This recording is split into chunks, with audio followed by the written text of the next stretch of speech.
Hey guys, how's it going? This is BillyEatWorld, and today we're taking a look at the standard sniper rifle of the British Army, the L96A1. The L96 is one of my favourite bolt actions for a number of reasons, although statistically there's nothing really that special about it. When it was introduced with the second Assault DLC, the Gol Magnum made quite a few of the bolt action rifles statistically inferior, including the L96. That's not to say that now the L96 isn't still a decent sniper rifle, it's just that it's hard to compete with the Gol Magnum. The real reason that I like the L96 so much is because of how it looks and most importantly how it sounds. Obviously this has no effect on the performance of the weapon, but I personally like to play with weapons that look and sound cool, and the L96 is hands down one of the coolest sniper rifles in my opinion. But anyway, let's take a look at the stats of the weapon and see how it measures up against the other bolt actions.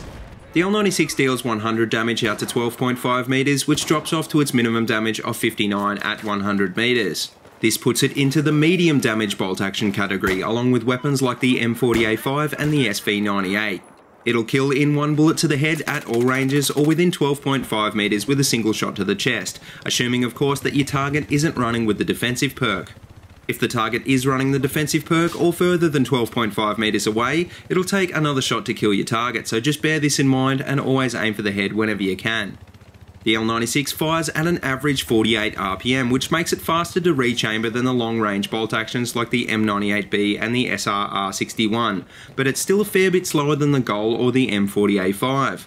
This actually isn't as much of an issue as you might think, because although some rifles like the Gol fire a lot faster than the L96, it's actually very hard to accurately aim shots while the rifle is in the rechambering animation, making those extra few shots per minute irrelevant.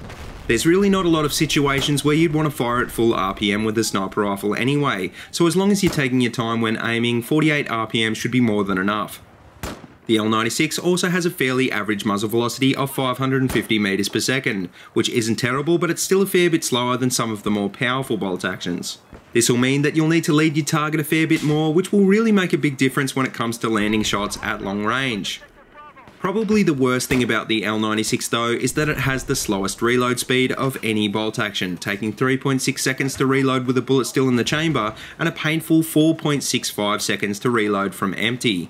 A slow reload isn't a huge issue for a sniper rifle, but once again this is just another example of something that the Gol does better than the L96. Apart from these stats though, the L96 has otherwise pretty standard bolt action stats across the board, with a capacity of 11 rounds, a standing ADS spread of 0, a moving ADS spread of 1.5 and a hipfire spread of 5. So taking all this into consideration, is the L96 actually worth using? Well, based on stats alone, probably not. The Gol Magnum has the advantage over the L96 in damage, muzzle velocity, rate of fire and reload speed, which all far outweigh the fact that the Gol has a smaller capacity. That being said though, the L96 is on par with or has an advantage over most of the other bolt actions, with the exception of maybe the SRR61 and the M98B. This should give you an idea of how badly balanced the bolt actions are in Battlefield 4 and how ridiculously overpowered the Gol Magnum is by comparison. If the Gol Magnum didn't exist though, I'd say that the L96 would be my pick of the mid-range bolt actions, and I know prior to Second Assault many players would have agreed with me. So what attachments would I recommend for the L96? Well, like I said before, the L96 is a mid-range sniper rifle, so running the 20x or 40x scope is probably not a good idea. You're better off running with the US 8x scope and the variable zoom to give you a little bit more magnification if you really need it. If you're one of those guys who likes to run with just one scope, then you could probably run with the rangefinder instead, although adjusting for bullet drop isn't too hard with this gun to begin with. Pretty much all the barrel and other attachments are pretty useless on sniper rifles, but if you're the kind of guy who likes to run with a suppressor, canted iron sights or a laser sight, then go for it. This isn't something that I do though, I generally rely on fast firing pistols rather than a bolt action in close quarters. But anyway, to finish up this review, if you haven't already tried out the L96, then I'd recommend that you give it a go. It's not the best sniper rifle, but it's not the worst either, and it has a charm that few of the other bolt actions have. It's just a shame that DICE didn't think a little harder about balancing the bolt actions, because if they did, I'd say this rifle would get a lot more attention than it does. As far as the mediocre sniper rifles go, I think this is one of the best, and while you won't be blown away by this weapon, I don't think you'll be disappointed either.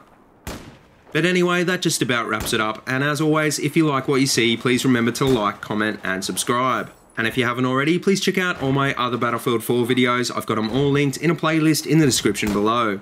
But until next time guys, see you later and have a good one.